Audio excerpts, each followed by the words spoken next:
There, and happy Monday.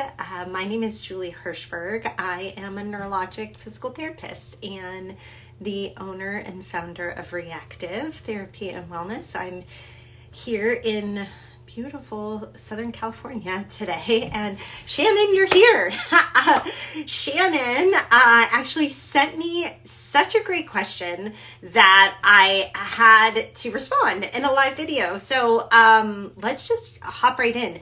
The question was about helping facilitate sit to stand in a person with functional neurologic disorder. And Shannon, I don't even have your direct message in here, but if I remember correctly, Shannon's working with an interdisciplinary team. Hallelujah, that's amazing. Working with somebody who has functional paralysis, working on walking, making progress with that, which is phenomenal. I just think like already you're doing such great things. And the sit to stand is hard. And first of all, Shannon is not alone. The sit to stand is hard for lots of things, and especially in functional neurologic disorders. So it can be hard for many different reasons. And so I think one of the first things is, why is it hard, right? So getting to the underlying assessment, I'm going to pull out a pie chart, right? So I got to pull out our treatment pie chart. So when Shannon asked this question, I thought she's already doing things, by the way, because she's phenomenal, but already doing some sensory input, some compression, some weighting, which is fabulous. So she's already trying to address the sensory components. And I'm assuming you're doing that because you found maybe there's a proprioceptive issue or a kinesthetic issue. Maybe it's otolith. I always have to think of the otoliths with sit to stand because you're doing that transition and responding to gravity. So Shannon, I know you're already doing these things, so I'm kind of curious, is there otolith issue at all? And might that change the weighting that you do, where you put it, which hand you put it in, if it's on the head or the neck or the body, around the abdomen, all of those pieces could change it. So you've already started, which I think is phenomenal, in that sensory realm. I kind of want to know and assess the other pieces. So let's start kind of around our pie chart here. And if you haven't seen our pie chart, by the way, this is what we use, a framework we use to conceptualize the underlying issues in functional neurologic disorders. And we have to start with assessment before treatment. I think motor control is probably the most common place we would go to think of how can we unlock automatic movement for this person with a sit to stand. And so Shannon brilliantly is already doing things like reaching for objects, which is great. So whenever we think of motor control and that automatic movement, we do want to think of an external focus of attention. And this can be really hard with sit to stand, but I love that Shannon was already using reaching. One of my favorite pieces for external focus with the sit to stand is some sort of game. I make everything into a game, but having a head target of some sort. So you're bopping a balloon. I might, if you were treating me, I would suggest a brain because I'd be super stoked about doing anything with the brain. And so I would be sitting and I'd have a brain target. Maybe I would even, if it were me, if you were doing this with me, Shannon, you would put a brain hat on me and you would be like, match the frontal lobe to this parietal lobe. And I would be so engaged in this neuroanatomy task that you have me doing that I would shift my attentional focus from my body, what my legs are doing, what my trunk is doing, and to the actual task at hand. So when I say that, I hope you'll see, Shannon, and maybe this is for the person you're working with too, you have a glimmer into me, what's important to me. I love the brain. Now, you knew that already because you know me. And so you would create any task maybe around these things, you would set it to some really great music. I'm super like going back to Janet Jackson right now. So you would set that brain task to Janet Jackson. I would like every time she says a particular word, boom, I'm standing up, or a particular beat. So you could layer in and that type of external focus to the external cue focus, and it would just when I've gotten stuck, I'm going to be really honest, we all get stuck. So can we just be honest that as therapists, we get stuck? This is why I love having a community of people to be like, what else could I do? We get stuck. Usually when I'm stuck, it's because I am using a task that maybe isn't as engaging as it could be. And that's maybe because I didn't quite uncover something really important and specific to that person. So when to get unstuck is I will ask myself that question and go, what else can I do here? What else can I learn about the person and incorporate it into the task? So that's from the motor control standpoint. One of the things Shannon also already said was, oh yeah, I really want to try an elevated surface. Brilliant. I love the elevated surface or an elevated stool or anything like that. It decreases the demand. So that's kind of in the physical limitation part. I work with a lot of people who maybe have been sitting or sedentary or in a wheelchair for a long time. So they might not have the muscle motor production, force production component of the sit to stand. And so we start on an elevated surface. And maybe the focus is not really on sit to stand specifically, but it's on let's scoot. Let's play a game. I love the Blaze pods for this. Like, let's play a game scooting to different targets. Let's race and scoot along this table.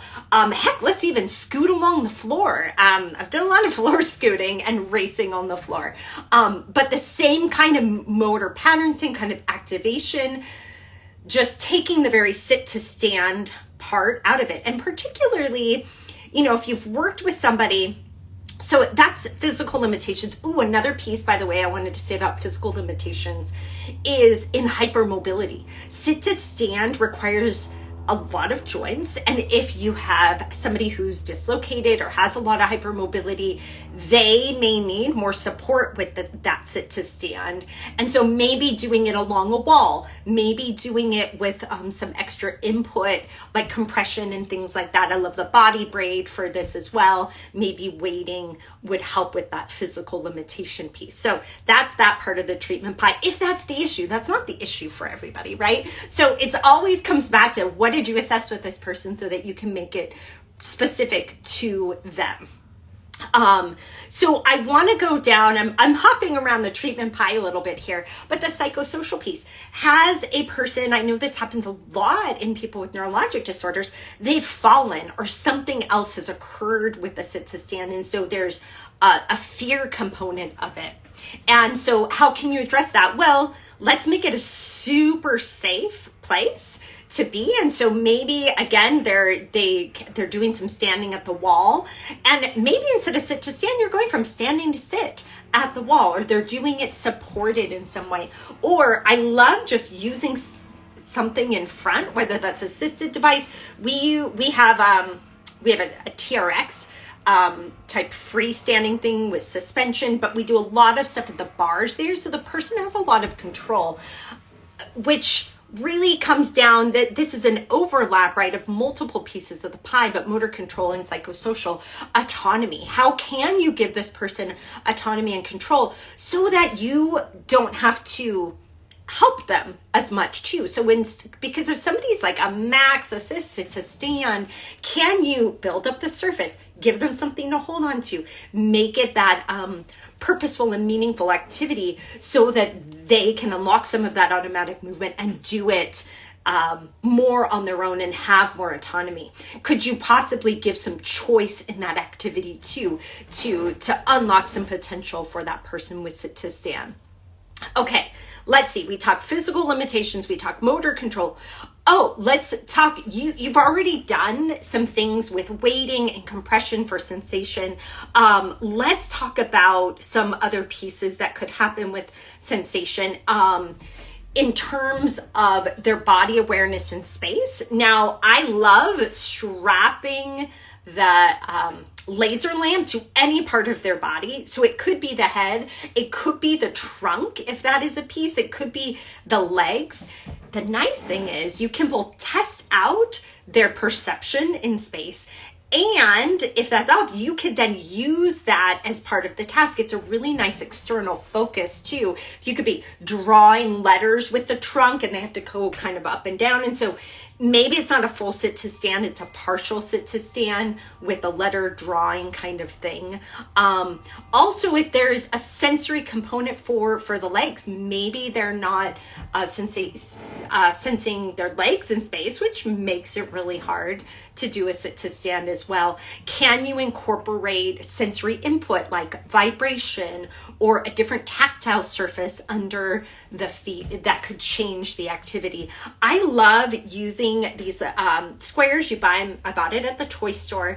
They have liquid in them, and when you move your feet on them, it changes the where the liquid is going. I think they're called lava tiles. I love these because the focus becomes on the lava and not exactly what everything else is doing. And that's another way to unlock automatic movement. It's got a little sensory piece in too, because you're getting the sensation through the feet. So I think you're already seeing some overlap in these pieces of the pie chart. Now, we can't leave out autonomic, right? So we know in many neurologic disorders, but also in FND, orthostatic changes can be an inhibitor for sit to stand. So that could be POTS, so maybe they're tachycardic with those position changes. It could be orthostatic hypotension. And that's where maybe, if that is the case, again, you have to measure it first before you treat it. I wouldn't just randomly try all of these things and throw these at a person. I absolutely want to be systematic. This is why we have a framework, systematic in the assessment moving to treatment.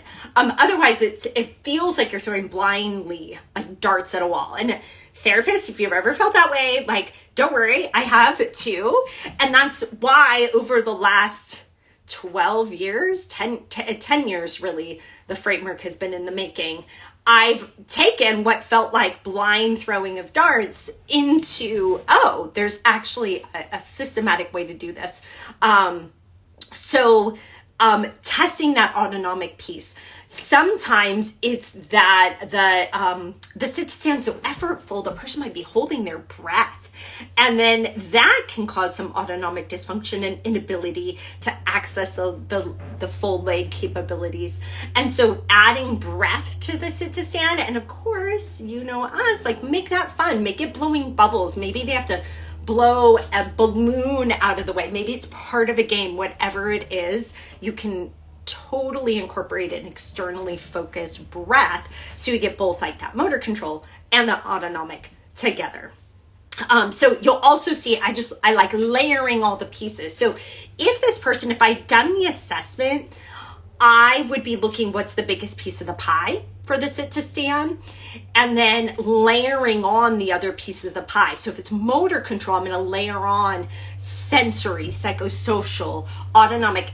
We can't forget lifestyle. So for some folks, they're so fatigued due to sleep dysregulation or stress dysregulation or stress management, that the sit to stand is just way too demanding on their body. Sit to stand, squats in general, any full body movement like that is just so energy demanding. And so you may need to be looking at what is the balance of their energy demand as well. So I didn't want to leave lifestyle out of that. That certainly can be a contributing factor. But let's just say all of those pieces are in line, then you're just taking it into treatment. And so We use, I think it's totally fine to use external support. So we might use a harness. We might use a lift at the backside for somebody. Sometimes it's just getting used to that movement. So again, testing out that otolith dysfunction, but getting to that movement forward and back and up and down can really build that person's ability to do a sit to stand. I think a good old sit to stand game. Again, this is going to be depending on what they want. Dancing. Again, if it were me, if you were doing this with me and working on my sit to stand, you would definitely have me dancing. And it might be that you include some video, like I'm watching a video and mimicking that movement. The more you can move away from like, let's do sit to stand, the better. One of the last people I was really working with this on was very artistic. And so this was with painting. So we would come up, we paint, we come back down, we paint, we come back down. We actually had the paint palette sitting beside them. And then we pick the paint, come up, paint, come back down. And we use some of those enhanced expectancies through prediction. How much of this painting do you think you could do? I could do a piece of that flower. Great, let's do that. Boom, sit back down. So that was not only working on sit to stand, but also standing tolerance, which I'm sure is one of the pieces that you're going to be working on as well. We could go on and on. I always have lots of ideas, and our team is just tremendous with ideas. But I think that gives you a start. We got all of the pieces of the pie of how you might incorporate those into working on sit to stand for a person with functional neurologic disorder. But frankly, with any neurologic disorder. And I think number one piece, again, is understanding that person, their personality, their loves, their interests, so that activity does not become sit to stand. It becomes what you're doing. Because if you think about it, none of us just sit to stand. And unless we're doing like a squat for exercise, we come up to stand because I'm going to grab my kombucha. I'm going to grab my dog. I'm going to grab this book off the shelf, right? And so incorporating that piece so that those mechanisms of attention that are really paralyzing for the person become not part of the picture. So we take the attentional piece and we move it to goal-oriented movement. And that's your secret weapon, Shannon. I can't wait to hear how this goes. So you'll have to tell me. Send me a message. What's working, maybe what's not working. And we're going to keep answering your questions on functional neurologic disorders all week long. And especially tomorrow, Brittany, Kim, and I are doing our free workshop for clinicians on functional neurologic disorders. We're going to talk about strategies like this. We're going to show the pie chart, the framework. We'll have slides on this that you can use and have. And this is really our way to spread the word, to empower therapists to really have the best outcomes with FND. Shannon's already like kicking butt. Like, you're doing so awesome. She's doing so many things. And honestly, that's what I'm seeing across the world. People are getting in there and doing a lot for people with FND. And I love it. I'm so excited. Like, literally that jazzes me so much because FND is the second most common neurologic disorder to present to a neurology office. And we are, as therapists, we are the first line. We are the most helpful part of rehabilitation. So all therapists should really know what to do in FND and be able to take people the next level. So I appreciate you, Shannon, for asking the question. And most importantly, because then we could talk about it like this. And if you're a therapist, join us for that workshop. It's tomorrow at 5 o'clock. That's Tuesday, April 18th, I think, 5 o'clock. It'll be recorded as well, but we have a very special something for people that are joining us live too. So therapists, please share this with others. We're really excited to do this tomorrow, and keep sending me your questions. I'd love to hear from you. Thanks so much and have a good night.